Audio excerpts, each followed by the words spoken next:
예수가 거느리시니 즐겁고 평안하구나. 주야의 자국에는 곧 예수가 거느리시네. 주는 항상 돌보시고 날 친히 거느리시네. 주는 항상 돌보시고 날 친히 거느리시네. 때때로 괴로움 당하며 때때로 기쁨 누리네. 풍파 중에 지키시고 평안히 인도하시네. 주는 항상 돌보시고 날 친히 거느리시네.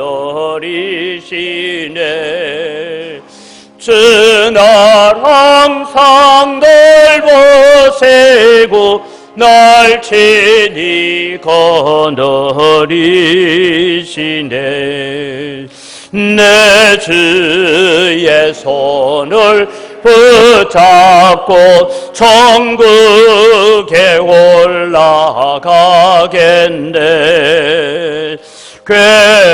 괴로우나 즐거우나 예수가 거느리시네. 주는 항상 돌보시고 날 친히 거느리시네.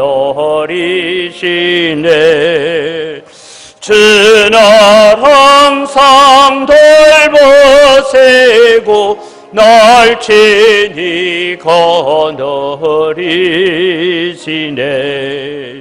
이 세상 이별할 때에 마귀의 권세 이기네.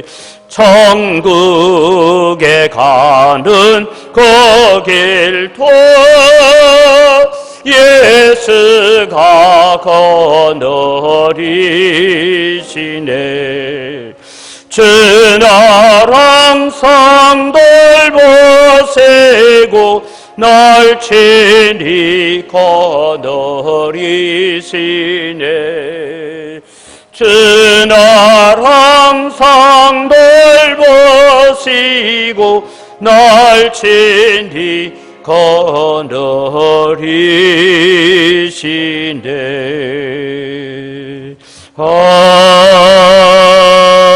아멘. 우리 다 같이 자리에 일어나셔서 하나님은 우리의 피난처가 되심을 우리 고백하겠습니다.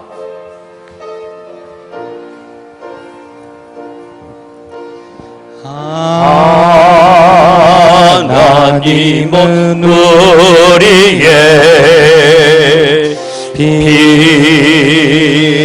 피난처가 되시며 환난 중에 우리의 힘과 도움이시라.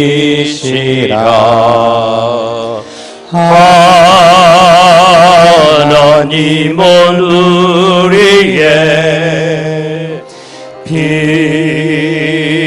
피난처가 되시며 환난 중에 우리의 힘과 도움이시라.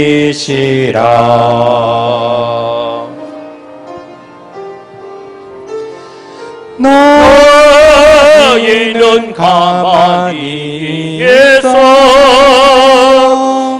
주가 하나님 되말지어다.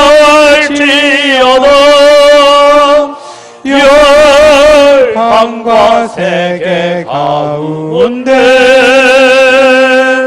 주가 높임을 받으리라.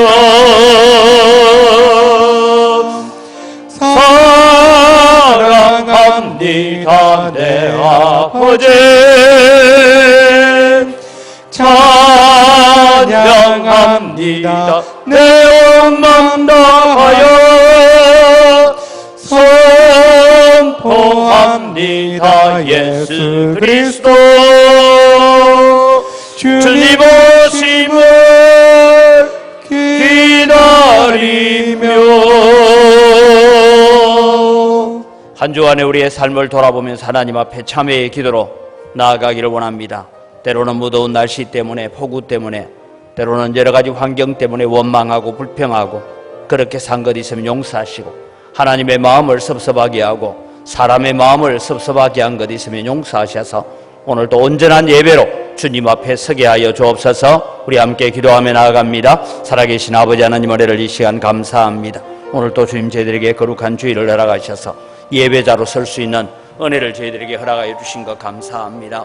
오늘 또 주님이 우리가 한 주간 동안 주님 따라 산다 하고 기도하고 산다 하고 말씀 읽고 산다 하면서도 우리의 마음속에 일어나는 여러 가지 욕망과 욕심과 죄의 이끌림으로 말미암아 하나님을 섭섭하게 하고 주님의 마음을 안타깝게 했던 우리의 모든 죄악을 용서하여 주시옵기를 간절히 바라옵고 원합니다. 하나님보다는, 천국보다는 세상을 향하여 더 달려갔던 우리의 마음들을 다시 정결하게 하셔서 주님께로 우리를 돌려놓아 주시옵소서. 그래서 오늘도 온 마음과 정성을 다하여 하나님을 예배하는 시간 되게 하여 주시옵소서. 살아계신 아버지 하나님, 은혜를 이 시간 감사합니다. 무더위 가운데 또 폭우가 있었고 그런 가운데서도 코로나 바이러스로 인하여 여러 가지 불안하고 염려가 많은 가운데 저희들을 부르셔서 오늘 또 예배자로 서게 해 주시니 감사합니다. 예배가 회복되어지고 예배를 통하여 하나님의 관계가 회복되어져야 우리의 인생이 회복되어지는 줄 믿습니다. 오늘도 그런 마음으로 주님 앞에 나와사오니 하나님, 우리의 마음을 주장하여 주시고 우리의 마음이 오직 하나님께로 집중되게 하시고 십자가의 은혜에 집중되어지는 우리의 마음이 되도록 도와주시옵소서. 오셔서 예배를 주관하여 주시고 하나님 홀로 영광받아 주시옵소서. 감사합니다. 예수님의 이름으로 기원드리옵나이다. 아멘. 신앙 고백합니다. 나는 전능하신 아버지 하나님, 천지의 창조주를 믿습니다. 나는 그의 유일하신 아들 우리 주 예수 그리스도를 믿습니다. 그는 성령으로 잉태되어 동정녀 마리아에게서 나시고 본디오 빌라도에게 고난을 받아 십자가에 못 박혀 죽으시고 장사된 지 사흘 만에 죽은 자 가운데서 다시 살아나셨으며 하늘에 오르시어 전능하신 아버지 하나님 우편에 앉아 계시다가 거기로부터 살아있는 자와 죽은 자를 심판하러 오십니다. 나는 성령을 믿으며 거룩한 공교회와 성도의 교제와 죄를 용서받는 것과 몸의 부활과 영생을 믿습니다. 아멘.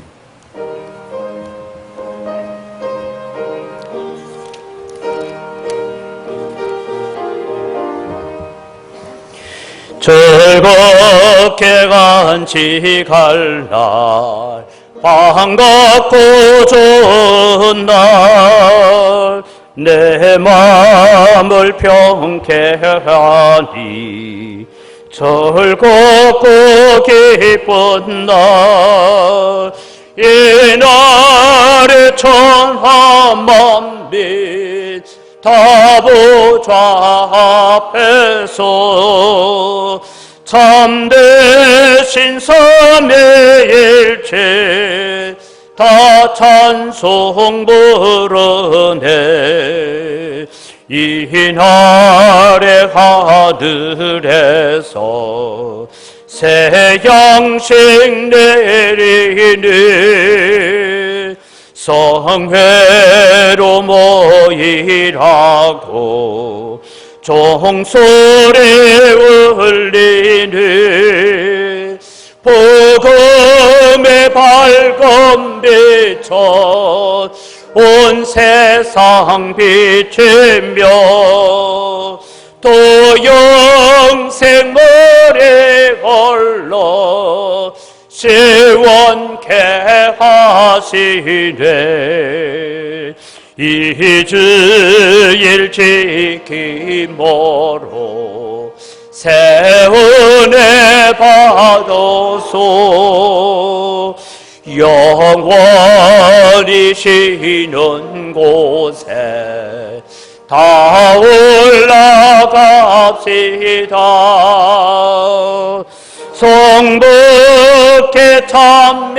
참여하고 성자와 또 성령 참되신 삼위일체 다 찬송 부르세. 아멘.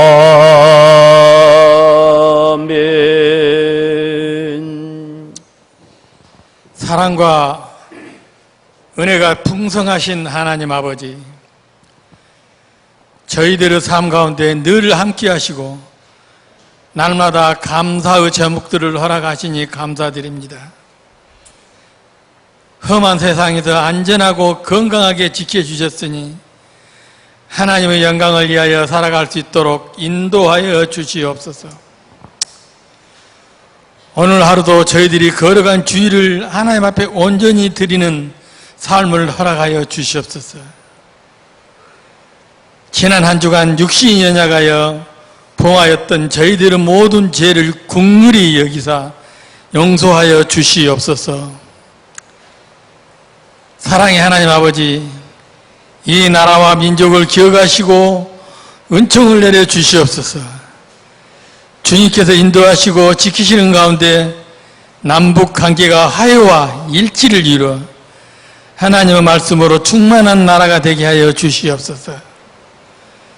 얼어붙은 북녘 땅에 평화의 복음이 전파되게 하시고 무너졌던 성전들이 다시 세워지게 하여 주시옵소서.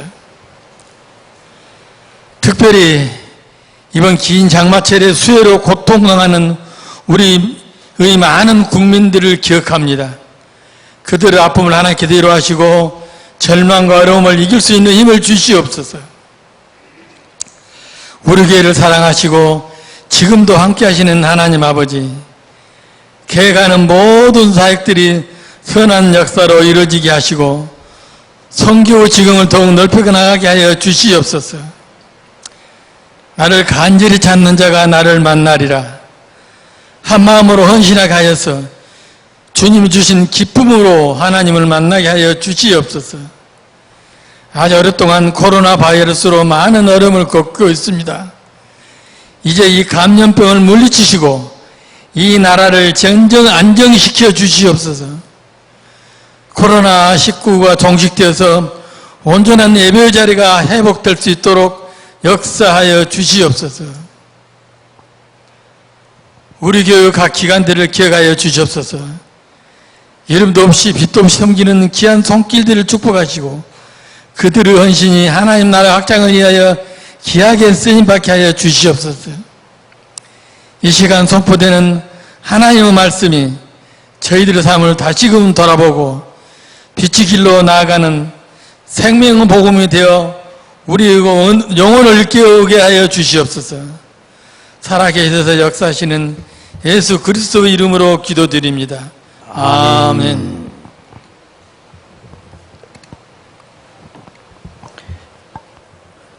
하나님 말씀을 봉독합니다. 오늘 우리에게 주신 하나님 말씀은 출애굽기 13장 1절에서 16절 말씀입니다. 출애굽기 13장 1절에서 16절 말씀입니다. 여호와께서 모세에게 일러 이르시되 이스라엘 자손 중에서 사람이나 짐승을 막론하고 태에서 처음 난 모든 것은 다 거룩히 구별하여 내게 돌리라. 이는 내 것이니라 하시니라. 모세가 백성에게 이르되 너희는 애굽 곧 종되었던 집에서 나온 그날을 기념하여 유교병을 먹지 말라. 여호와께서 그의 손의 권능으로 너희를 그곳에서 인도해 내셨습니다. 아비벌 이날에 너희가 나왔으니 여호와께서 너를 인도하여 가나안 사람과 헷 사람과 아모리 사람과 히위 사람과 여부서 사람의 땅에 곧 내게 주시려고 내 조상들에게 맹세하신 바 젖과 꿀이 흐르는 땅에 이르게 하시거든 너는 이달에 이 예식을 지켜 이래 동안 무교병을 먹고 일곱째 날에는 여호와께 절기를 지키라. 이래 동안에는 무교병을 먹고 유교병을 내게 보이지 아니하게 하며 내 땅에서 누룩을 내게 보이지 아니하게 하라. 너는 그날에 내 아들에게 보여 이르기를 이 예식은 내가 애굽에서 나올 때에 여호와께서 나를 위하여 행하신 일로 말미암음이라 하고 이것을 내 손의 기호와 내 미간의 표를 삼고 여호와의 율법이 내 입에 있게 하라. 이는 여호와께서 강하신 손으로 너를 애굽에서 인도하여 내셨음이니 해마다 절기가 되면 이 규례를 지킬지니라. 여호와께서 너와 내 조상에게 맹세하신 대로 너를 가나안 사람의 땅에 인도하시고 그 땅을 내게 주시거든 너는 태에서 처음 난 모든 것과 내게 있는 가축의 태에서 처음 난 것을 다 구별하여 여호와께 돌리라. 수컷은 여호와의 것이니라.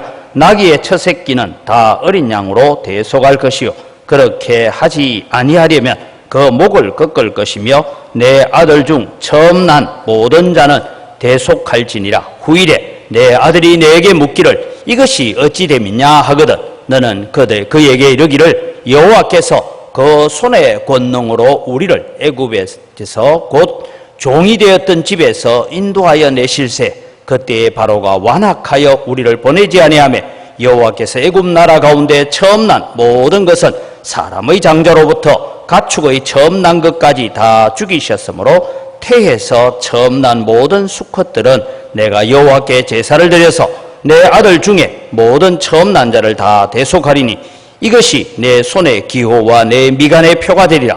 이는 여호와께서 그 손의 권능으로 우리를 애굽에서 인도하여 내셨음이니라 할지니라.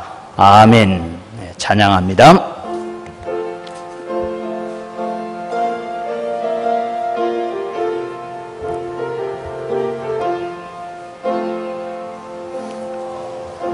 간도 감수강산 하나님 주신 동산 삼천리 반도 감수강산 하나님 주신 동산 이 동산에 할 일 많아 사방에 일꾼을 부르네 곧 이날에 일 가려고 누가 대답을 할까 일하러 가세 일하러 가 삼천리 강산 위에 하나님 명령 받아서니 반도 강산에 일하러 가세 삼천리 반도 금수강산 하나님 주신 동산 삼천리 반도 금수강산 하나님 주신 동산 봄 돌아와 밭갈 때니 사방에 일꾼을 부르네 곧 이날에 일 가려고 누가 대답을 할까 일하러 가세 일하러 가 삼천리 강산 위에 하나님 명령 받았으니 반도 강산에 일하러 가세 삼천리 반도 금수강산 하나님 주신 동산 삼천리 반도 금수강산 하나님 주신 동산 곡식이고 거둘 때니 사방에 일꾼을 부르네 곧 이날에 일 가려고 어느가 대답을 할까? 일하러 가세 일하러 가 삼천리 강산 위에 하나님 명령 받았으니 반도 강산에 일하러 가세. 한 번 더 기도합니다. 하나님 아버지 감사합니다. 오늘은 특별히 광복 75주년을 맞이하는 귀한 주일을 저희들이 기념할 수 있도록 은혜를 주셔서 감사합니다.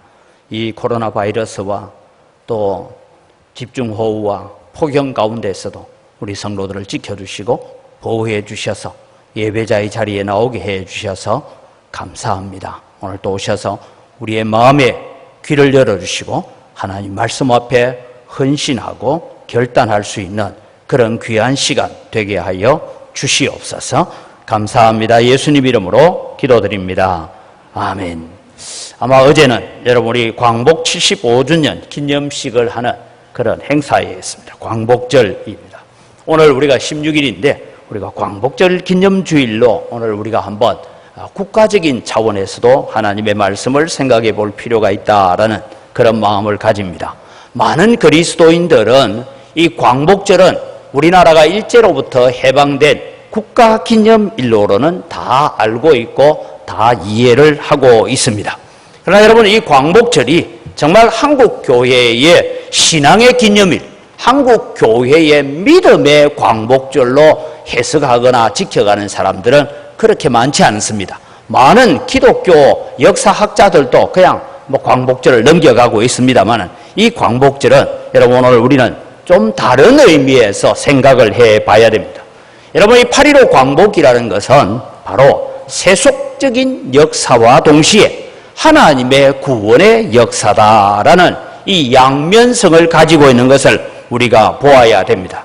물론 여러분 인류의 모든 역사는 하나님의 구원 역사 아래 놓여 있습니다. 제가 지금 수요일 저녁에 수요 기도회 시간에 다니엘서를 통하여 우리가 살펴보고 있듯이 역사의 주관자는 누구시냐? 하나님이시다. 그것은 우리가 다 인정을 합니다. 그러나 여러분 오늘 우리가 이 8.15 광복의 영적인 의미들을 우리가 생각해보고 한국교회를 향하여서 하나님께서 주시는 바가 무엇인가를 생각해 보려고 합니다. 그래서 그날을 기념하라. 우리는 일반 세상적인 차원에서 대한민국이 일제 36년 가운데 있다가 해방되었다 하는 그런 광복절로만 지키는 것이 아니라 우리의 신앙의 광복절로 오늘 이 8.15를 맞이할 수 있어야 됩니다. 그래서 여러분 일제시대 때는 교회 안에서 예배하는 건 허용이 됐지만 예배할 때 설교하지 말아야 될 본문이 있었어요. 그게 뭐냐면 출애굽기예요. 출애굽기를 설교하다 보면 우리나라도 출애굽해야 된다 이런 얘기가 나올까봐 성경에서 주일날 출애굽기는 빼고 가르쳐라 그렇게 일제시대에 탄압이 있었던 자료들도 우리가 알 수가 있습니다. 그럼 여러분 오늘 우리는 이 출애굽기에 일어났던 오늘 우리가 보는 이 13장에 일어나는 이런 사건을 통하여 하나님께서 너희는 이 날을 기념하라 하셨는데 어떻게 기념을 해야 되고 기념하는 의미가 무엇인가 하는 것을 살펴보려고 합니다. 그래서 오늘도 우리는 그날을 기념하라. 우리는 8.15 광복이 단순히 우리 민족이 해방되고 우리 나라가 해방되어지는 그런 개념의 역사를 뛰어넘어서 우리는 신앙의 광복, 믿음의 광복의 역사가 어떻게 전개됐는가 하는 것을 살펴보려고 합니다. 그래서 첫 번째 오늘 우리는 우리에게는 너무나 과분한 광복의 선물을 하나님께서 우리에게 주셨다라는 자료를 간단하게 살펴보려고 합니다. 1905년에 우리나라는 외교권을 빼앗깁니다. 그래서 일제에 의한 대한민국의 강점이 시작되어지고 1910년에 여러분 이제 한일 합방이라는 그런 안타까운 일들을 경험하게 됩니다. 그래서 사실은 36년간 우리가 통치당한 것이 아니고 정확하게 보면 외교권을 빼앗길 때부터 나라를 잃어버렸기 때문에 40년의 그런 치욕의 시기를 보내게 됩니다. 그 당대에 결국은 여러분 우리가 잘 알다시피 우리나라는 조정이 친일이다, 친청이다, 친러다, 친미다 이렇게 나누어져서 갈등을 하고 있는 그런 시점에 정치인들의 무능과 부패함이 결국은 나라를 빼앗겼고, 또 한 가지는 국제사회가 그 당시에는 흔히 우리 제국주의라, 이게 제국주의라라는 것은 뭐냐 하면 땅을 많이 정복할수록 힘이 있는 나라다. 그래서 정복 위주의 삶을 살아가는 그런 제국주의의 각축장이 되어서 거기에 한 희생양으로 대한민국이 넘어지게 되어집니다. 일제의 이 40년의 억압 가운데서 나라의 독립을 위해서, 때로는 신앙의 자유를 위해서 여러 가지 형태의 항일운동, 저항운동이 일어납니다. 우리가 잘 알다시피 여러분, 우리가 상해에 있는 임시 망명정부를 세우기도 하고, 하와이에서도 망명정부가 세워지고, 루슨 땅에서도 망명정부가 세워지는 여러 망명정부가 세워지면서 항일운동을 이어갑니다. 그럼 국내에서는, 국내에서도 물론 여러분 항일운동이 있습니다. 우리나라 언어를 지켜야 된다, 한국말을 지켜야 된다 하고, 혹시 여러분 영화 보셨는지 말모이라는 그런 말을 모아야 된다 하는 그런 역사도 일어나기도 했습니다. 동시에 국내에서 가장 심각한 일로 일어났던 것은 바로 신사참배 반대 운동이 한 역사입니다.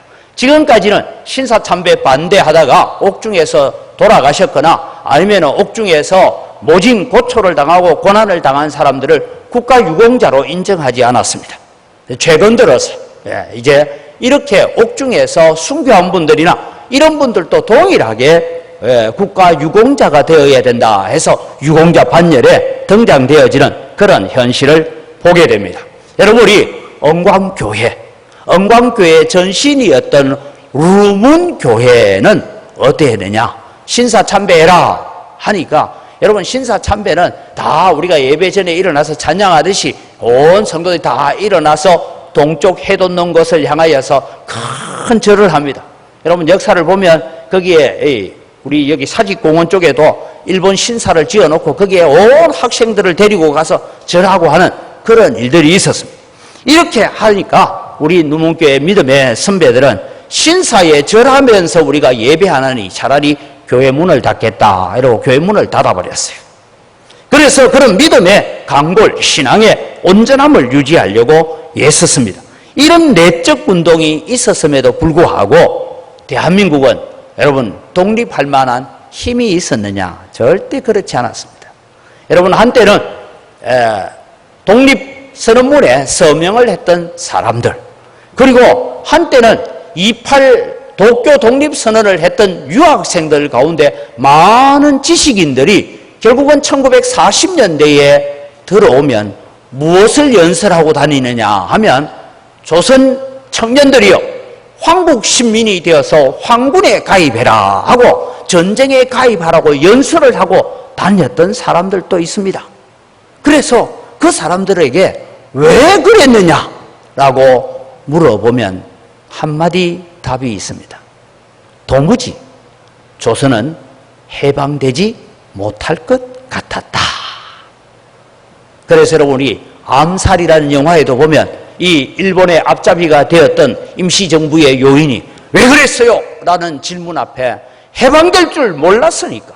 왜? 일본은 성성장구해 갑니다. 중국을 무너뜨리고 베트남을 점령하고 점점 남쪽으로 내려가서 필리핀을 점령을 합니다. 그러다가 여러분 어디까지 가냐? 인도네시아까지 점령합니다. 이 나라가 망하지 않을 것 같다. 아, 이제는 온 세상이 끝났구나. 그래서 결국은 일제로 기화했던 서글픈 일들이 일어나게 되었던 것입니다. 그런데 여러분, 이런 내적 저항, 외적 저항 운동하다가 일본에 의해서 잡혔던 사람들 두 가지 종류죠. 하나는 옥중 성도들, 신사참배를 반대했던 옥중 성도들, 그리고 독립운동가들, 이런 사람들이 감옥에 갇혀있는, 전국에 있는 감옥에 지시가 내려집니다.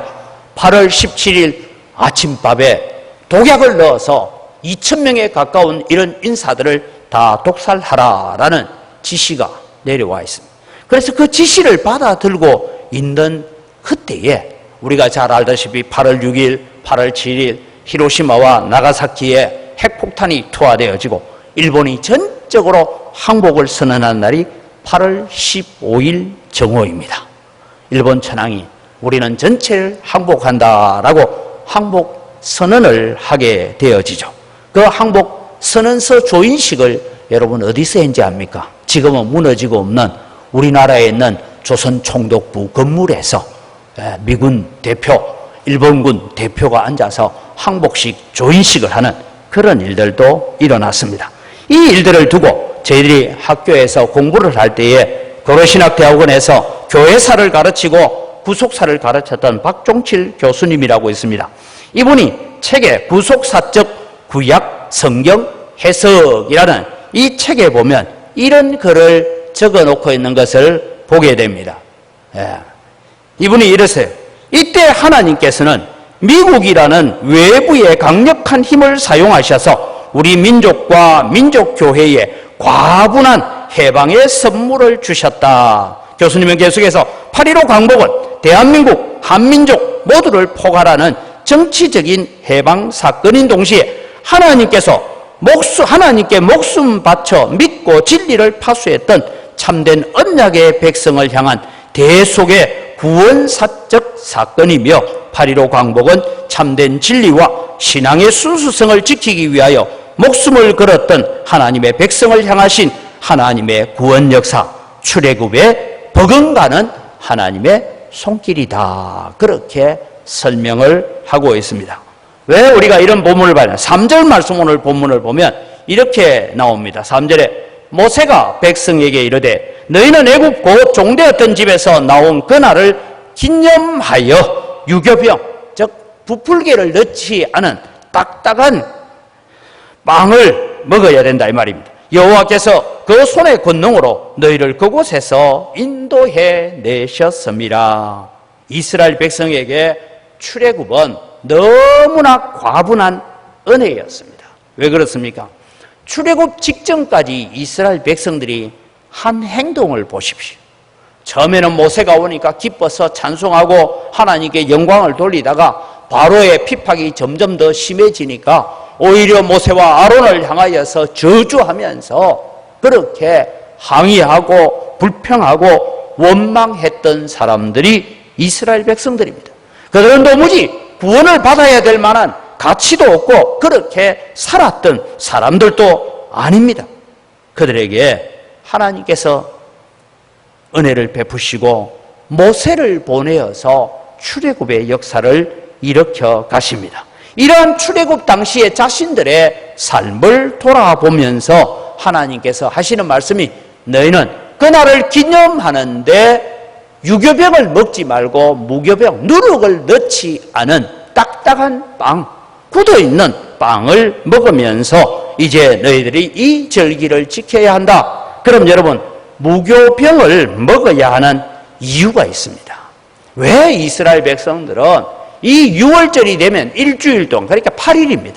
8일 동안 그들은 부풀개를 넣지 않은 빵을, 그 딱딱한 빵을, 저도 그 빵을 한번 실험 삼아 먹어봤는데요.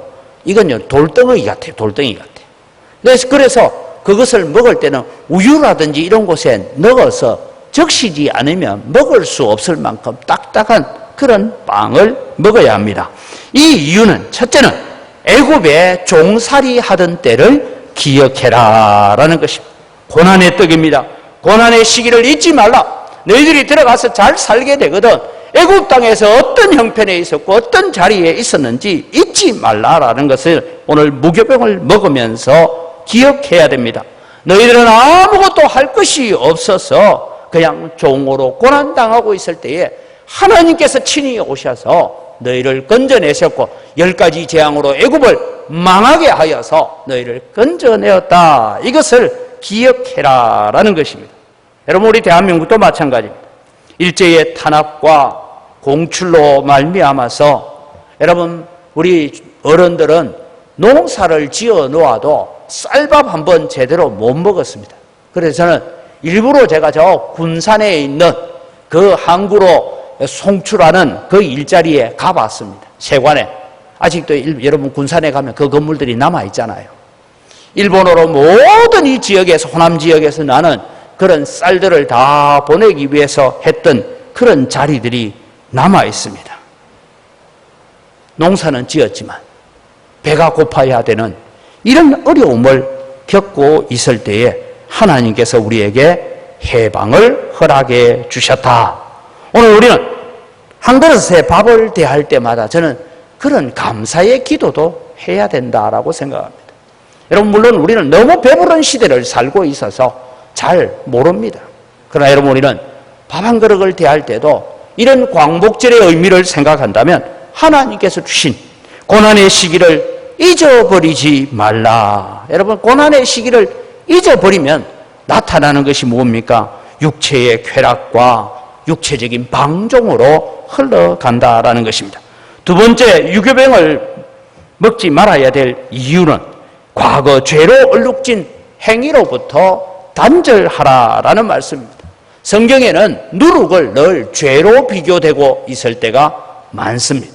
그래서 악한 누룩을 제거해라, 바리새인과 율법사들의 누룩을 제하라, 그렇게 조심해라, 이런 말씀들이 나오는데, 누룩은 가식과 외식적인 신앙을 이야기하고 있는 대표적인 일입니다. 이스라엘 백성들이 누룩을 제거하면서 그들은 생각해야 됩니다. 원망하고 불평하고 광야에 출애굽에 나가기는 했지만은 금송아지를 섬기면서 죄로 얼룩진 그런 삶을 이제는 단절하고 우리의 구원이신 하나님만을 바라보는 신앙을 가지라. 이것이 오늘 유교병을 먹지 말라라는 것입니다. 그래서 하나님만을 바라보고 하나님께서 주신 그 십계명을 따라서 사는 백성이 되어야 됩니다. 오늘 우리는 광복 75주년을 기념하는 그런 예배를 드리면서 더욱 우리는 하나 생각해야 됩니다. 신사참배를 반대하면서 목숨까지도 바쳤던 그들의 신앙을 우리는 본받아야 되겠다라는 각오를 가져야 됩니다. 사자굴에 들어가는 한이 있더라도 나는 기도하기를 멈출 수 없습니다라고 했던 다니엘처럼 7배나 뜨거운 풀무불 앞에서도 나는 왕이 세운 신상에 절할 수 없습니다. 그리 아니하실지라도 내가 불에 타 죽는 한이 있더라도 나는 우상을 섬길 수 없습니다라고 선언했던 사드락과 메삭과 아벳느고와 같은 그런 신앙을 오늘 우리는 일사각오를 외쳤던 주기철 목사님의 그런 신앙을 다시 본받아야 되겠다라는 마음의 다짐을 가지는 이런 그날을 기념하는 우리 성도들이 되시기를 바랍니다.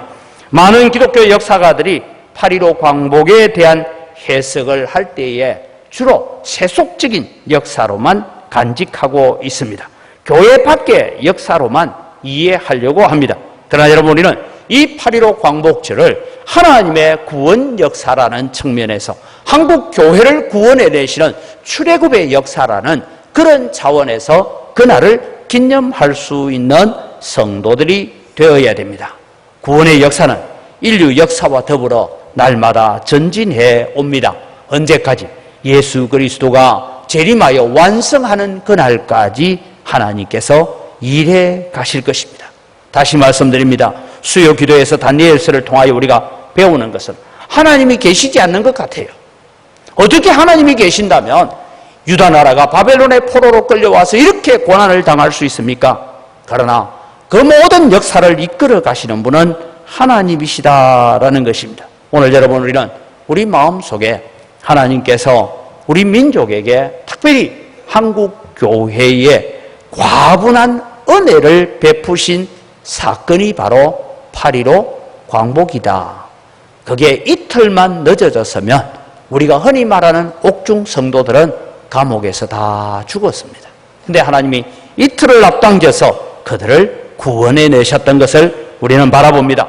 6월절을 기념하면서 받을 수 없는 은혜를 우리가 받았습니다라고 무교병을 먹고 있는 이스라엘 백성들처럼 우리는 8.15 광복절을 기념할 때마다 우리 민족에게, 우리 교회에, 우리 신앙에 과분한 은혜를 베풀어 주신 하나님께 감사할 수 있는 여러분이 되시기를 주님의 이름으로 축복합니다.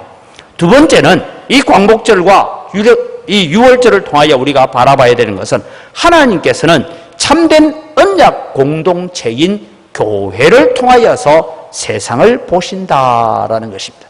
여러분, 우리가 세상을 보는 관점은 다 다를 수가 있습니다. 이스라엘 백성들이 당시에 애굽 백성이나 이스라엘 백성이나 똑같았습니다. 바로는 위대한 사람이었습니다. 태양의 아들로 신으로 추앙을 받고 있었습니다. 이 출애굽 당시에 바로의 군사력은 어디까지 갔느냐 하면 팔레스타인 지역까지도 소위 조공을 받는 그런 관계 속에서 강대한 나라로 서 있었습니다. 모든 인류의 중심은 바로를 중심으로 해서 움직이는 것처럼 그렇게 보였습니다. 도무지 무너지지 않을 것 같은 철옹성처럼 보이는 것이 애굽이었습니다. 그런데 여러분, 하나님께서 대략 한 1년에 걸쳐서 10가지 재앙이 내린 시기가 한 1년쯤으로 봅니다. 한 1년에 걸쳐서 여러분 재앙을 내리는데 그 10가지 재앙 앞에 애굽은 정말 속수무책으로 속절없이 무너지는 것을 이스라엘 백성들은 보았습니다. 하나님께서는 바로를 통하여 세상을 다스리는 것이 아니라 미약한 교회, 지금은 애굽에서 종살이하고 있는 언약의 백성 아브라함의 후손들을 통하여서 세상을 바라보고 계시더라라는 것을 우리가 알 수 있습니다. 그래서 하나님께서 아브라함의 언약을 기억하셨습니다. 출애굽기 2장 23절에서 25절 말씀을 보면 여러 해 후에 애굽 왕은 죽었고 이스라엘 자손은 고된 노동으로 말미암아 탄식하며 부르짖으니 그 고된 노동으로 말미암아 부르짖는 소리가 하나님께 상달된지라. 하나님이 그들의 고통 소리를 들으시고 하나님이 아브라함과 이삭과 야곱에게 세운 그의 언약을 기억하사 하나님이 이스라엘 자손을 돌보셨고 하나님이 그들을 기억하셨더라. 언약을 기억하신 하나님께서 이제 그 다음 장에 모세를 광야에서 부르고 계십니다. 출애굽의 역사는 이렇게 시작된 것입니다.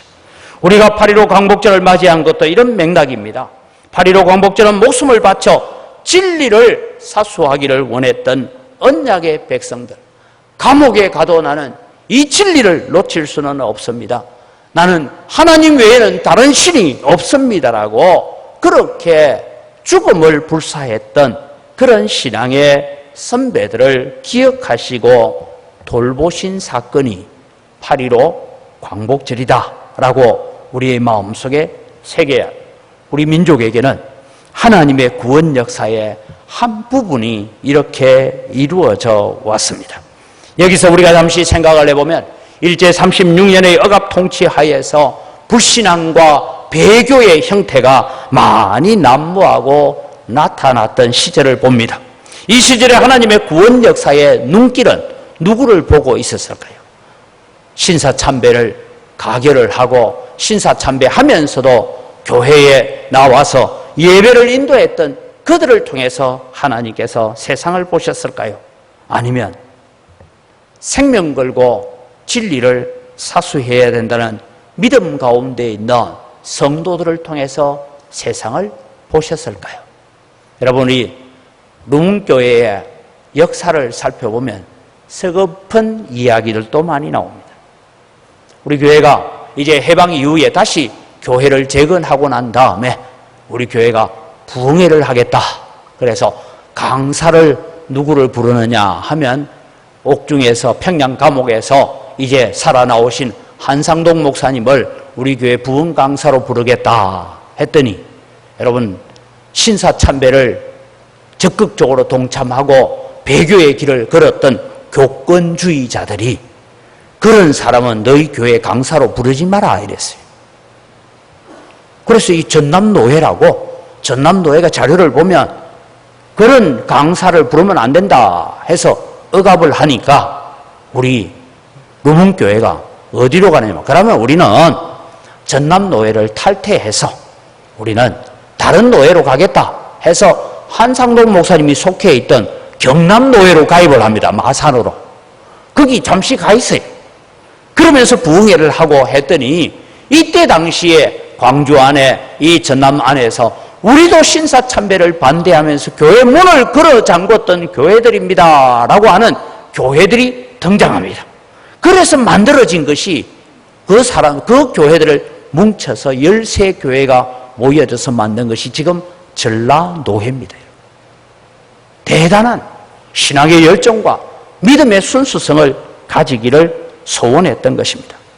옛적에 하나님께서 아합 시대에는 바알에게 무릎 꿇지 않은 7천인을 내가 남겨두었다라고 말씀하셨습니다. 그들이 그 시대에 참된 언약의 백성이고 언약의 본류로 행했던 사람입니다. 일제강점기 40년이란 긴 세월 동안 일제 신사참배 반대운동을 통해서 신앙의 순수성을 보존하려 했던 소수의 언약의 백성들, 그들이 그 땅에 남은 그루터기가 되어서 오늘 우리에게까지 이 신앙을 물려주고 있다는 것을 기억하시기를 바랍니다. 하나님은 누구를 통해서 세상을 다스리시고 누구를 통해서 세상을 보시느냐 하면 세상의 거대한 문명이나 거대한 업적이나 거대한 경제적인 성공을 통해서 하나님께서 세상을 보시는 것이 아니라 오늘도 말씀대로 살아야 되겠다. 이 코로나 바이러스 가운데서도 내가 예배를 회복하고 하나님과의 관계를 회복해야 되겠다라고 하나님을 간절히 찾는 자들을 통하여 하나님을 일하시는 줄 믿으시기 바랍니다. 그럼 그렇지 않은 사람들은 오늘도 하나님을 간절히 찾는 사람들을 위한 하나의 도우미 역할로만 사용하신다라는 것입니다. 그래서 여러분, 우리는 1940년경부터 신사참배가 가결되어지고 교회의 문을 닫고 가정집과 바닷가나 산속이나 지하실 등을 전전하면서 신사참배 반대운동을 전국적으로 거행하다가 일본 경찰에 체포되어 구금되기도 하고 감옥에서 순교를 당하고 모진 고문을 당했던 그분들을 하나님께서 바라보고 계셨습니다. 그래서 하나님께서 기적 같은 방법으로 오늘 1945년 우리 민족의 해방, 더불어 한국 교회의 신앙의 광복, 신앙의 해방을 주신 날을 우리는 바라보아야 합니다. 다시 말씀드립니다. 하나님은 바로를 통해서 세상을 다스리는 것이 아니라 비록 바로에게 억압받고 고통당하면서도 고난 가운데 하나님께 부르짖고 있는 백성, 그 부르짖음이 하나님의 귀에 상달되는 그 백성들을 통해서 하나님은 일하시는 줄 믿으시기 바랍니다. 마지막으로 여러분, 8.15 광복을 기념하는 교회와 성도들이 감당해야 될 숙제가 있습니다. 이스라엘 백성들은 그들이 출애굽을 하고 난 다음에 그들은 홍해를 건넜습니다. 비록 바로 가야 되는 그 길이지만 광야에 불순종으로 말미암아 40년을 떠돌다가 가나안 땅에 결국은 들어갑니다. 가나안 땅에 들어온 이스라엘 백성들이 해야 될 일이 무엇입니까? 잘 먹고 잘 사는 것일까요? 출애굽기는 이렇게 설명합니다. 이스라엘을 애굽에서 해방시켜 약속의 땅 가나안을 주신 목적을 분명하게 설명합니다.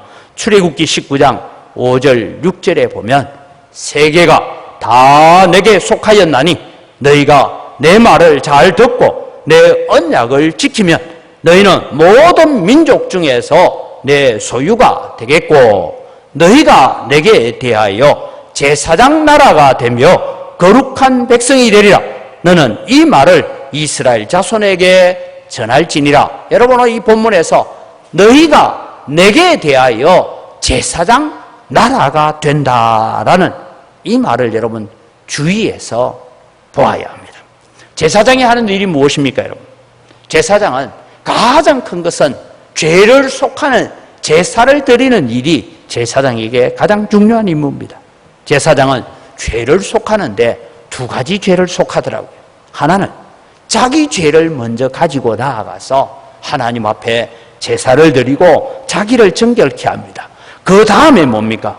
다른 사람들, 백성들의 죄를 대신 지고 들어가서 속죄하는 일을 하는 것이 제사장입니다.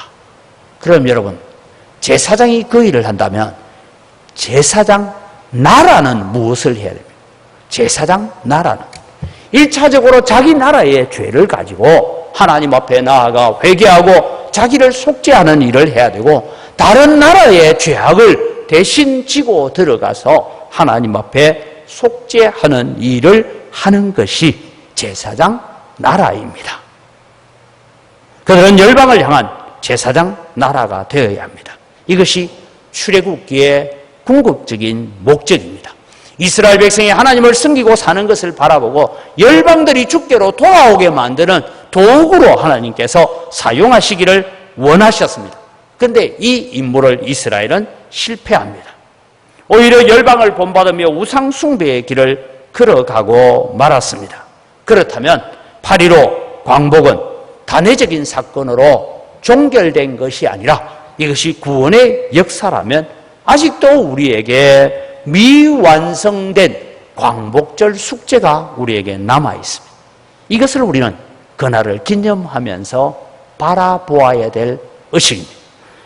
하나님께서 오늘 우리에게 과분한 축복, 과분한 은혜, 과분한 선물을 통하여서 광복절이란 것을 우리에게 허락해 주셨습니다. 그럼 한국교회에 남아있는 숙제가 무엇입니까? 첫째는 하나님의 말씀에 입각한 진리의 순수신앙의 보존이라는 숙제를 우리가 해가야 된다라는 것입니다. 믿음의 선배들이 그랬던 것처럼 오직 하나님의 말씀에 붙들려 살아야 됩니다라고 외쳤던 것처럼 오늘 여러분 생명을 바쳐 신사참배 반대운동과 같은 진리운동이 다시 우리 시절에 일어나야 됩니다. 왜냐하면 점점 여러분 스스로도 이번 코로나를 통해서 느끼는 것이 편한 것이 좋다. 편한 것이 너무 좋아요. 점점 세속화되어 가고 있는 우리의 마음을 다시 하나님께로 돌이켜야 됩니다. 편리와 편안함을 추구하다 보니 오늘날 한국 교회 안에서 사라지는 단어가 헌신이란 단어고 희생이라는 단어고 봉사라는 단어가 사라져 가고 있습니다. 우리는 다시 한번 하나님 앞에 헌신과 봉사와 희생의 허리띠를 동여 메어야 될 것입니다. 지난주에도 말씀드렸습니다. 올바른 예배가 회복되어지도록 우리는 애써야 됩니다. 둘째, 우리에게 주어져 있는 사명은 한국 교회와 성도는 세상의 빛과 세상의 소금이 되라는 숙제를 우리에게 주셨습니다. 한국 교회와 성도들은 먼저 세상에서 빛과 소금의 삶을 살아가야 합니다. 그러나 이 부분도 대부분 실패했습니다. 왜 실패했을까요?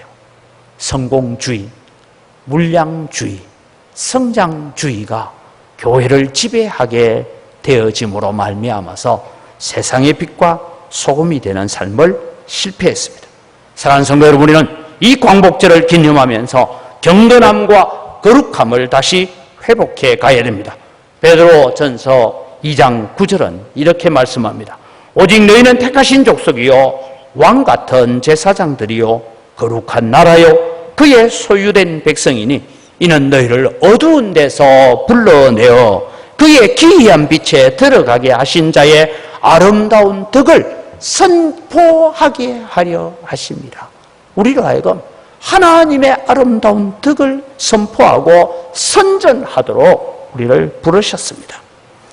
미완의 광복절 숙제가 우리에게 주어져 있는데, 셋째는 열방을 향한 제사장 나라가 되도록 헌신하라는 숙제가 우리에게 주어져 있습니다. 지금 대한민국은 세계에 두 번째로 많은 선교사를 파송하고 있습니다. 이 열정과 이 사명이 코로나 바이러스 때문에 식어지지 않도록 기도해야 합니다.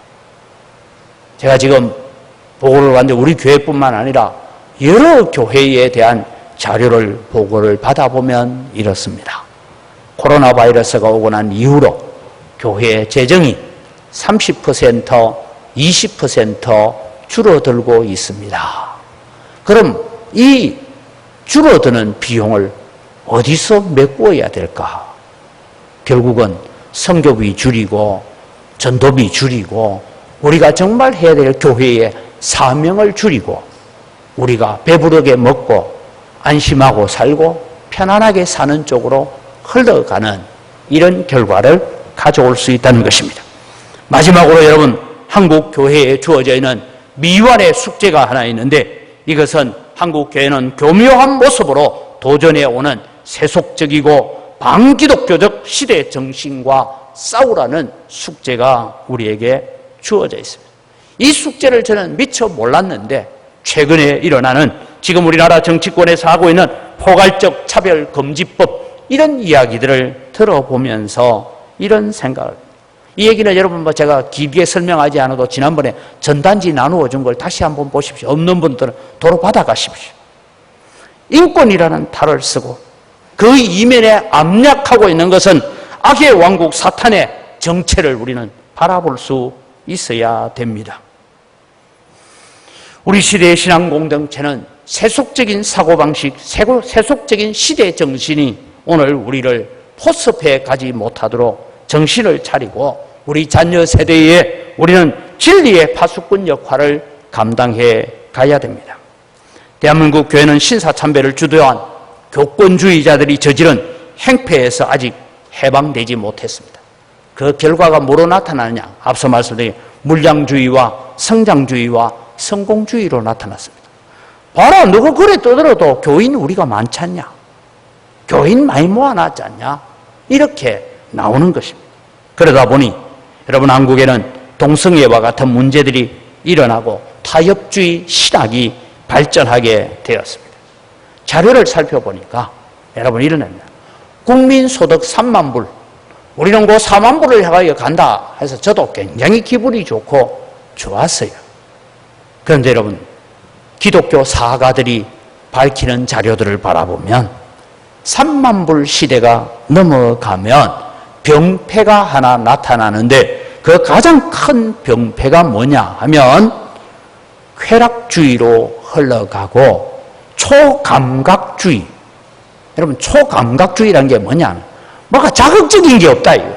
점점 더 자극적인 걸 추구해서 결국 마약에 손을 대고 이런 일들을 하게 된다.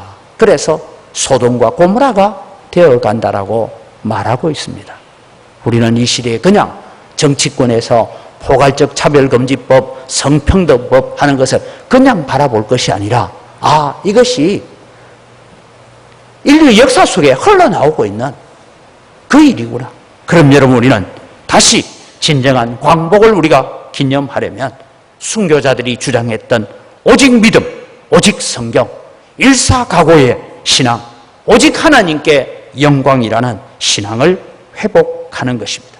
우리에게 이 숙제가 8.15 광복절 기념주일에 주어진 숙제라고 생각합니다.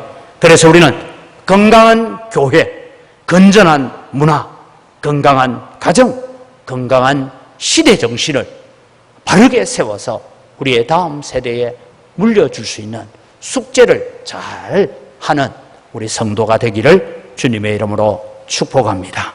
기도하겠습니다. 살아계신 아버지 하나님, 우리 대한민국에는 우리 스스로 할 수 없는, 그래서 절망 가운데 있었던 이 민족에게 하나님께서 외세에 의해서 8.15 광복을 우리에게 허락해 주신 것을 압니다. 이스라엘 백성들처럼 출애굽하듯이 우리에게 광복의 역사가 주어졌습니다.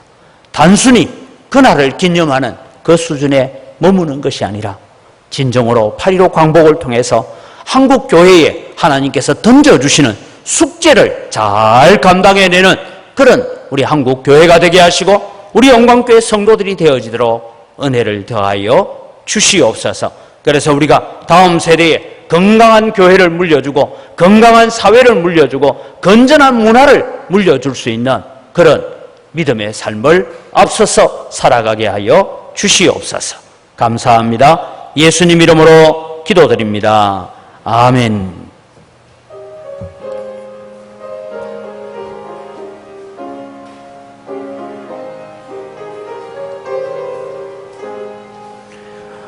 어둠 밤 마음에 잠겨 역사의 어둠 지쳤을 때에 계명성 동쪽에 밝아 이 나라 여명이 왔다. 고요한 아침의 나라 빛 속에 새롭다. 예배 삶 속에 얽혀 이 땅에 생명탄 놓아간다. 옥토에 불이 깊어 하늘로 줄소서. 가지 복만을 해워 그 열매 만민이 산다. 고요한 아침에 나라 일꾼을 부른다. 하늘 씨앗이 되어 역사의 생명을 이어가리. 맑은 샘 줄기 용솟아 거칠은 땅에 홀쩍 때 기름진 푸른 벌판이 눈앞에 활짝 터인다. 고요한 아침에 새 하늘 새 땅아 계례 거치지 않는 인류의 횃불되어 타거라. 모든 것이 다 주의 손으로부터 왔습니다. 주의 손으로부터 받은 것 가지고 주님께 돌려드립니다. 향기를 험량하여 주시옵소서. 우리에게 소득을 주셔서 하나님 앞에 11조를 할 수 있는 은혜 주신 것 감사합니다. 나머지 9도 하나님의 것이오니 정말 우리가 광복절에 주어진 한국교회의 숙제를 잘 감당하는 마음으로 귀하게 사용하겠습니다. 이 마음을 담아 드립니다. 주님 복을 내려 주셔서 우리 성도들 때문에 우리 자녀들이 복을 받고 우리 성도들 때문에 거래처도 복을 받는 축복의 통로가 되게 하여 주시옵소서. 하나님 아버지, 오늘도 여러 가지 감사의 예물을 드립니다. 감사로 주님을 영화롭게 합니다. 주님께서도 풍성한 감사의 제목들 넘치게 하여 주시옵소서. 주 이런금을 드리고 빚진 자의 마음을 가지고 성경금을 드리고 다음 세대를 위해서 건축을 위해서 또 여러 가지 제목으로 드리는 손길에 하나님께서 복의 복을 더하여 주시옵소서. 이 예물을 관리하는 우리 재정부와 각 선교위원회 위에 주님께서 지혜와 은혜를 덧입혀 주시옵소서. 하나님, 이 어려운 시기에 또 우리 교회가 우리에게 주어져 있는 숙제를 잘 할 수 있는 교회로 나아갈 수 있도록 예배가 회복되게 하시고 하나님, 우리의 헌신과 봉사와 희생이 회복되어지는 그런 역사를 일으켜 가게 하여 주시옵소서. 감사합니다. 예수님 이름으로 기도드립니다. 아멘. 우리 주 예수 그리스도의 은혜와 하나님 아버지의 무한하신 사랑과 성령님의 교통하심과 위로 충만하심의 역사가 오늘도 광복절을 기념하면서 또 한국교회에 주어진 하나님의 은혜와 축복 앞에서 우리가 감당해야 될 숙제를 다짐하며 하나님 앞에 헌신하며 살기로 다짐하는 주의 사랑하는 백성들 머리 위에 이들의 가정과 자녀들과 경영하는 생업위회와 우리 영광교회와 또 영광교회 몸담고 있다가 전국으로 세계로 곳곳에 나가 있는 주의 사랑하는 자녀들과 그들의 가정위회와 오늘도 광복절 기념예배로 모이는 한국교회 위에 이제로부터 영원토록 항상 함께 있을지어다. 아멘.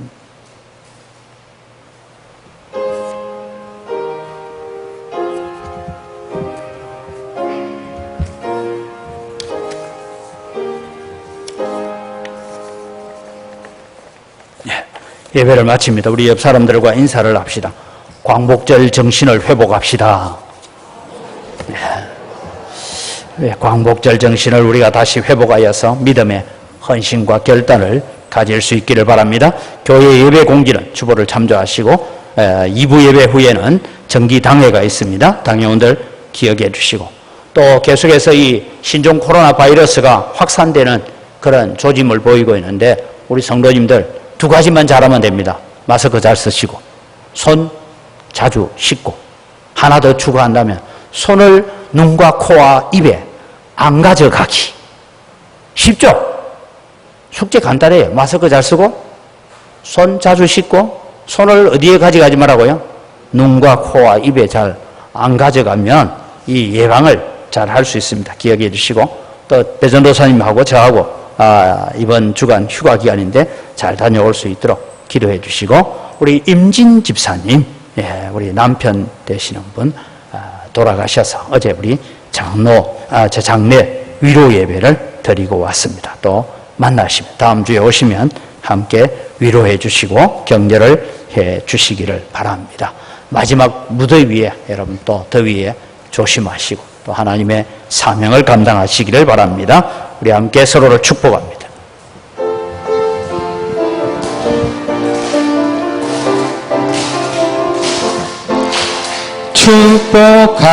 축복합니다. 주님의 이름으로 축복합니다. 주님의 사랑으로 이곳에 모인 주의 거룩한 자녀에게 주님의 기쁨과 주님의 사랑이 충만하게 넘치기를. God bless you. God bless you. 축복합니다. 주님의 사랑으로 늘 평안하시기 바랍니다.